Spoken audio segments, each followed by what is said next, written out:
મારા ward number 8માં આવેલ કલ્યાણી સ્કૂલના એક ઉંમરલાયક વ્યક્તિ ખૂબ મહેનતુ અને પોતાનું ઘર દૂધ વેચીને ચલાવે એવા ધનરીબી પંચાલ પોતાનું દૂધ વેચવા સારું આજે સોનીવાડામાં જતા હતા ત્યારે સાયકલ ઉપર નગરપાલિકાના પડેલા ખાડાના કારણે સાયકલમાં પટકાવવાના કારણે તેઓ ત્યાં પડ્યા અને ત્યાં પોતાનું પ્રાણ પગેરું ગુમાવ્યું હતું।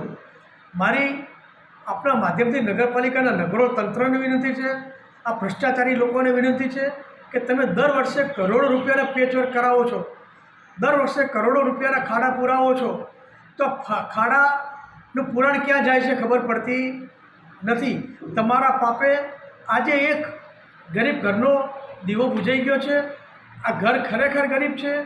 આ ઘરમાં આ કાકાને 66 વર્ષે મહેનત કરવી પડતી હતી।